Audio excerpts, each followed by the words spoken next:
Hi everyone, the Crafty Atelier, Angela is here with the final Ghosties and Dollies. I'm so excited.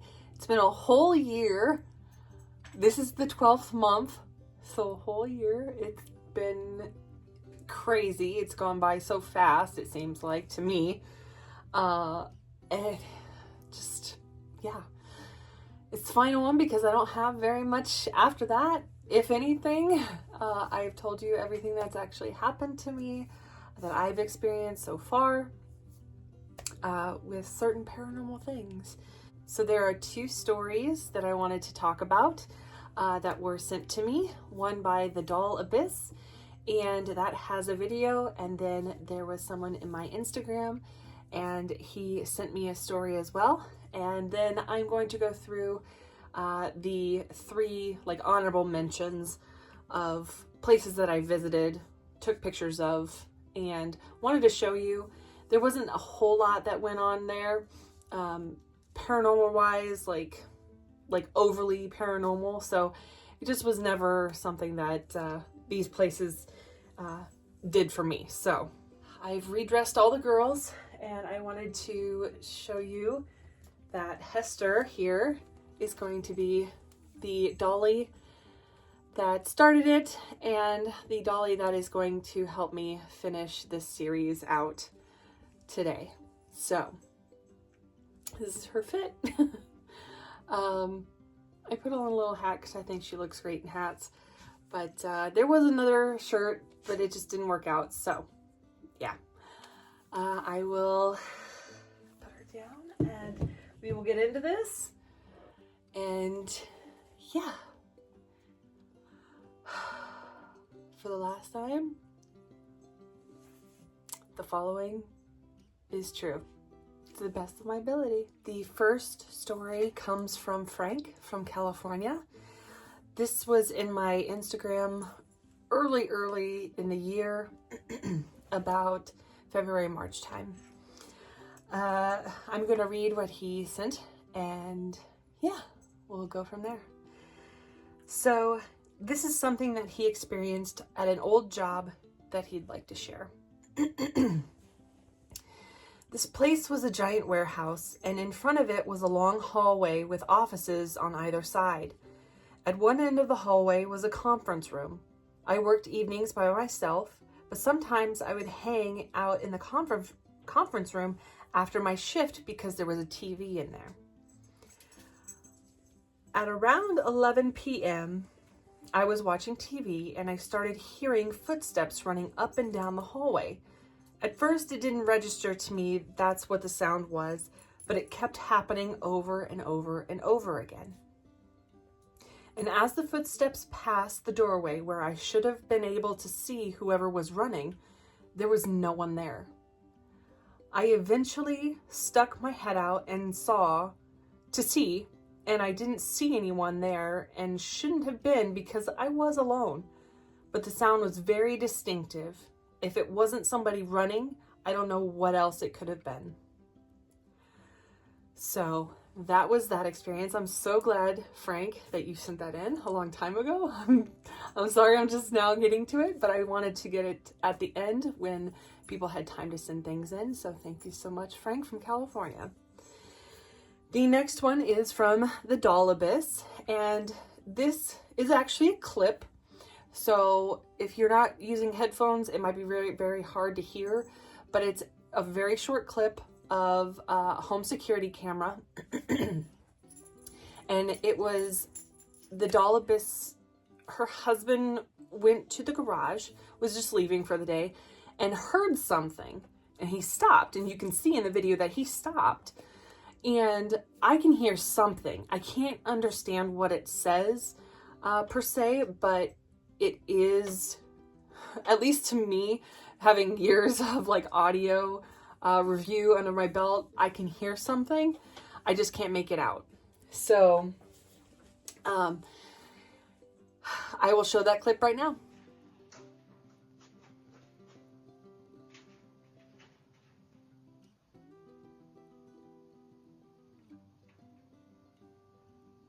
So if you couldn't hear anything, try your headphones up the volume as best you can. It's very hard to hear. It's like a whisper. So please just try your hardest. If you can't, that's totally fine. I can hear it and I know it's there. It's just the slightest little whisper. So if you can hear it, let me know what you think down below.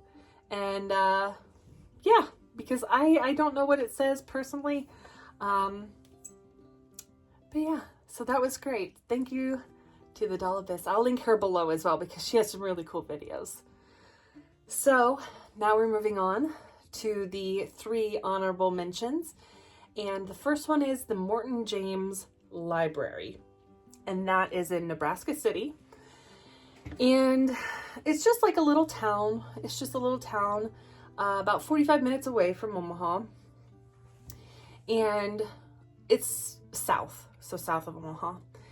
And it's a really cool library. It's very old.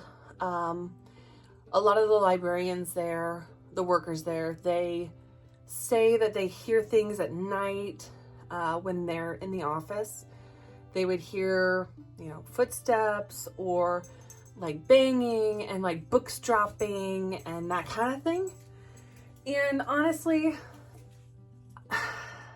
I never experienced anything that was overtly paranormal. I didn't see like anything floating. I didn't see anything or hear anything that could not be explained away.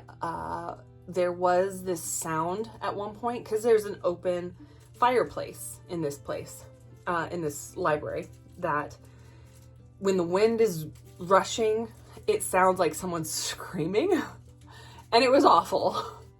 And you could literally hear it was coming from the fireplace. It was a very windy night, and it was just, you could hear it all the way up the thing, and it was just like, it's just the wind. And then there was, I think, because we had been there multiple times, I would say upwards of like 6 or 7 times.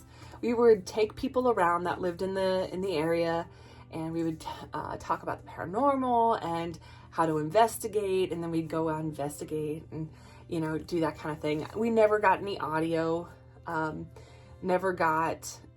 was creaks and bangs and stuff, but it was a very old building, and it was actually one of the main parts of the building, because there was like some that was like attached on that was made later, and like additions to the library itself.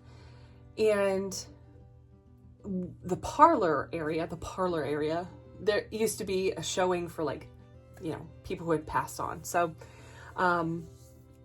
yeah, other than that, they experienced a couple of different things, but I never experienced anything very paranormal there. You get kind of the heebie-jeebies just because it's an old library. It's very dark. All the, the books are everywhere, and it's kind of disorienting. That's the part that is a little scary, but otherwise it was really, really fun being there. Yeah, so I will show you some pictures here.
So the second one I want to talk about is actually the squirrel cage.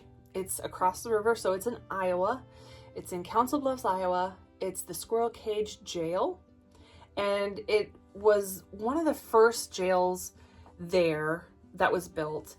And it's one of 3, I believe, if I get my facts right, one of 3 that's left in the US that is a rotating cage. So it's like a cylinder, and it rotates, and it has one door, and it's on the one side, and the whole cage rotates to let the different inmates in and out depending on where the cage is at. So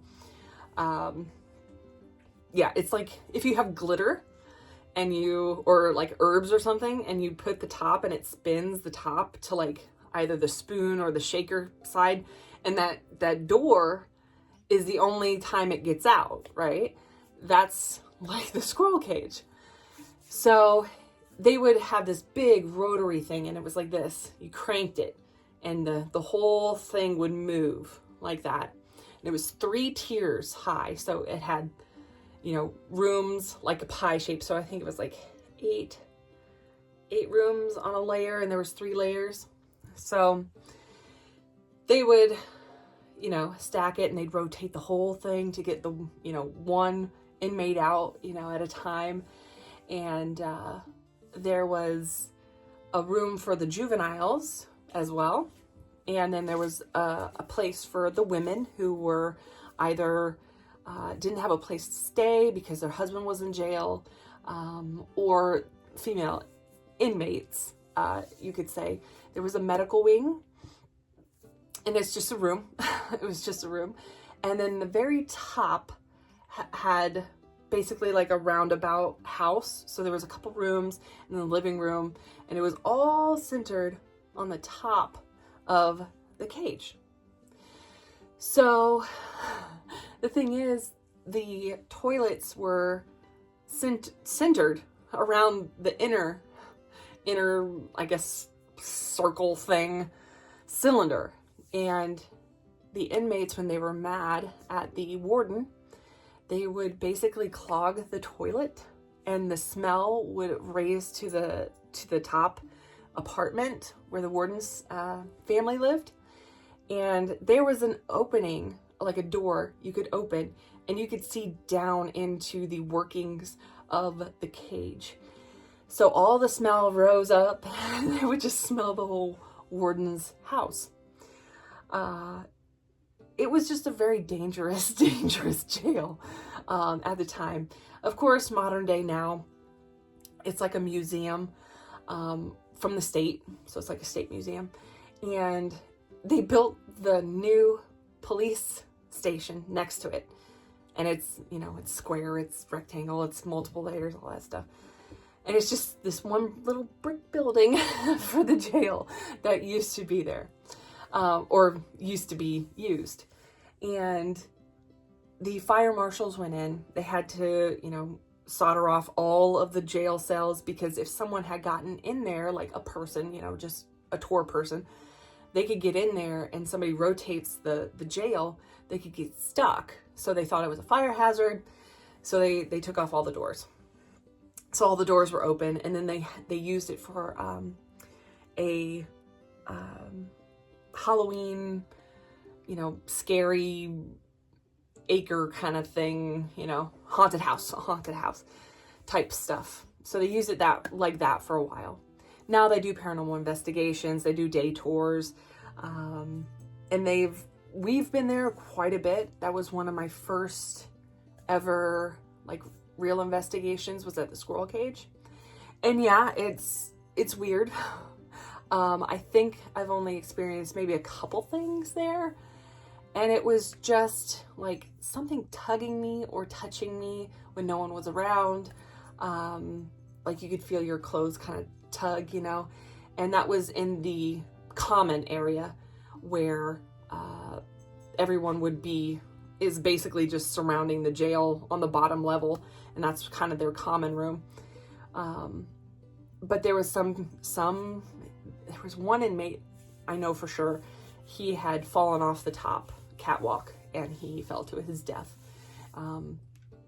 in the common room area, because it was just a big open space, and all you saw was the jail, and then the stairs leading up to like the third level. And there was showers. There was showers on the side. So they would walk the inmates around, they'd shower, then they go right back in their cell. That it was just like this. So there would just be vagrants. There was a couple of murderers that came through there. I never caught anything on audio. I mean, you'd hear like the sirens and stuff from next door police, but other than that, we didn't find anything. There was one experience that they had previously before me, my group, before I got in there, where they went back to the back area where, what do they call it? Solitary. And it was basically like this small little enclosed space, like a closet, like this. They would push people in there that have been bad or whatever. They had to stand the whole time. Stand, because it couldn't move, right? Couldn't move.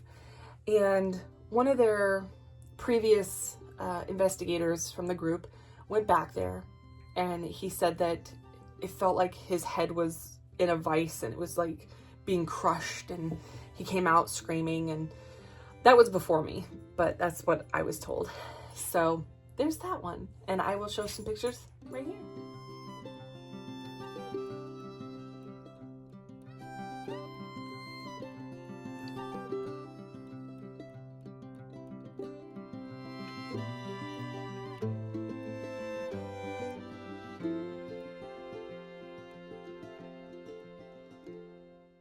So the third one I want to talk about is called McIntyre Villa. And I believe, if I remember right, this was in Kansas. And it was actually very cool. I mean, it's been on TV. It was the mansion or the villa that has like a horse and carriage, and the horse is like a skeleton in front on the lawn. So if you've seen paranormal shows about that I've been there. And it was recently when they had opened, and we went, and they were still, fixing up some of the stuff. The owners there, and the owners are really nice. They were really nice. It used to be where, the rich white people lived, and then they had their servants living on the property out back. And it looked like a carriage house to me, but they said that was the rooms for their servants. Because at that time it was maybe in the 1800s. So they were just servants at that point. But there was the main level, the second level, and then the attic. And oh, that was my stomach. And it was fine. I mean, she was telling us about some of the things that had happened over the past few years, like to her and to her partner at the time, and how they would be sleeping there because they would be working late at night, restoring things, moving things around, and all that. And they would hear stuff, they would see things. But for me, I thought it was really cool because it had vintage everything. Vintage everything. Like the fainting couches, it was like a bright pink fainting couch. They even had a setup of an 1800s dress, and it was like a ball gown dress. It was beautiful. It was handcrafted, hand everything, and I'm like, wow. They had it standing up, so it looked like, someone was standing there. They had piano that would play, all hours of the night kind of thing. I don't know, I can't remember if there were any deaths there or not.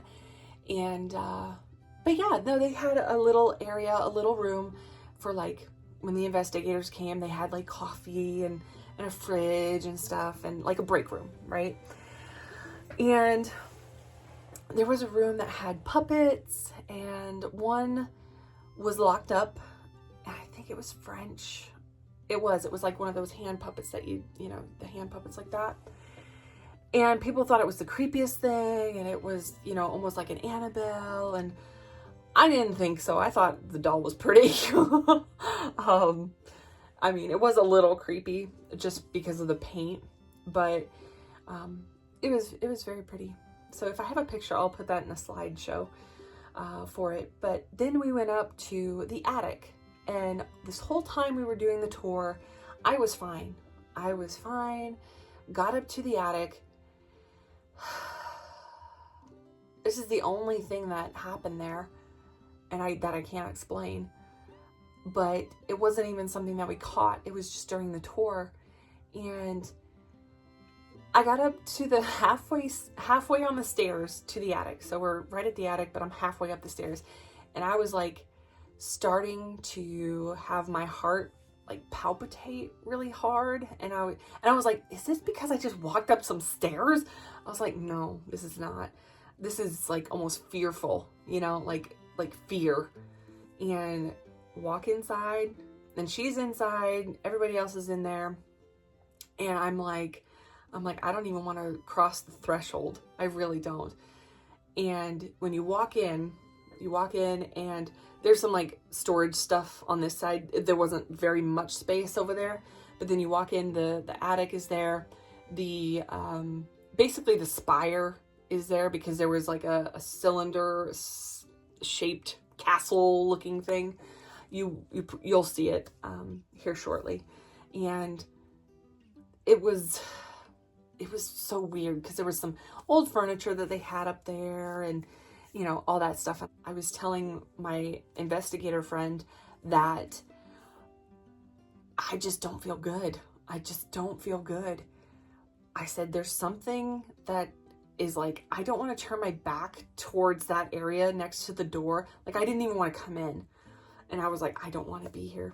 I don't want to be here. Not at all. So I was like, I gotta go. So I left. I left that attic area, and I didn't go back up there. Then they had a basement.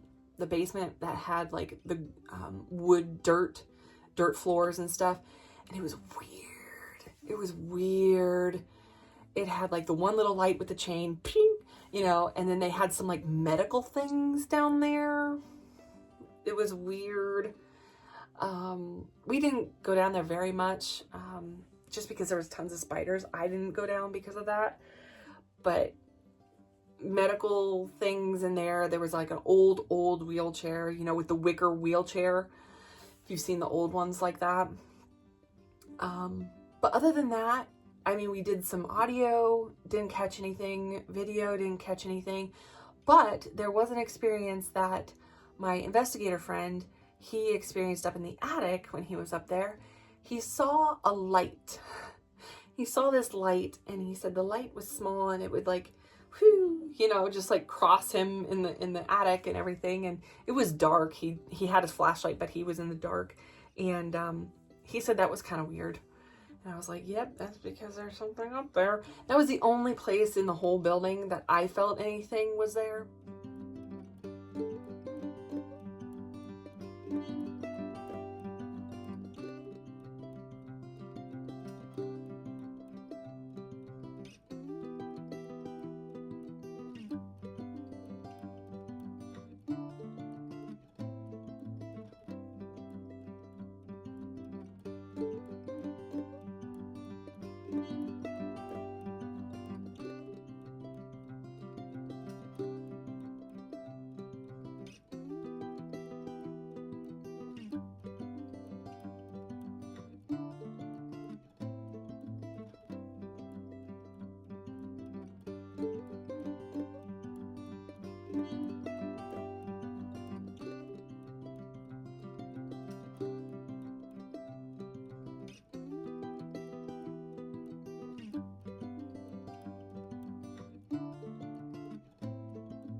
that's all I have.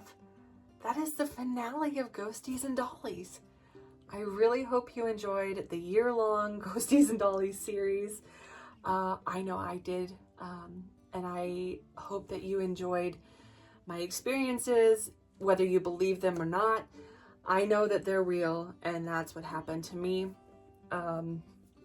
It took me a long time, it really did, to actually come to terms with these things that were actually happening to me, and knowing that other people have either had the same kind of experiences or worse, you know, if they've come into contact with something worse than that.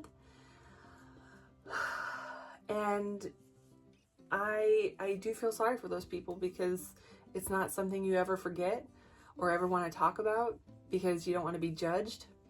And I get it. I do.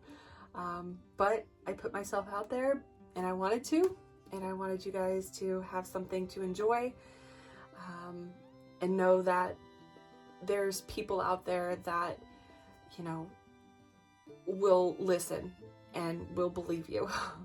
There is.